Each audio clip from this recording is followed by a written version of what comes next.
சுபாஷ் சார். மேலே யாரு கேக்குறாருல பதில் சொல்லு. சார் வழக்கமாக ஒவ்வொரு மாதமும் போகிற ஹோட்டல் செக்கிங்க்கு தான் நானும் விக்ரம் சாரும் போயிட்டு வந்தோம். அது ஏன் என்கிட்ட இன்ஃபார்ம் பண்ணல?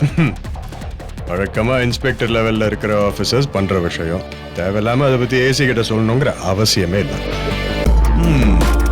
ஓஹோ, தனியா விசிட் போனது தானே, ஏதாச்சும் ரகசியமா பேசி டீல முடிச்சுக்கலாம். அப்பதானே மத்தவங்க நீ நேர்மையானவன்னு சர்டிபிகேட் கொடுப்பாங்க. நீ ஒவ்வொரு ஹோட்டல் முதலாளிகிட்டயும் தனியா பணத்தை வாங்கி செட்டில் ஆவ. அதானே உன் பிளானு? இந்த டீல் பேசுறது, மாமூல் வாங்குறது, இதெல்லாம் உன் வேலை. இது ஊருக்கே தெரியும்.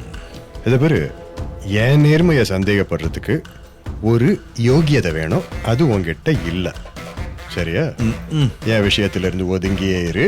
அதுதான் உனக்கு நல்லது. எல்லாரும் போய் வேலையை பாருங்க. அதான் நேர்மையானவர் சொல்லிட்டார்ல, போங்க போய் வேலையை பாருங்க, நிக்காதீங்க.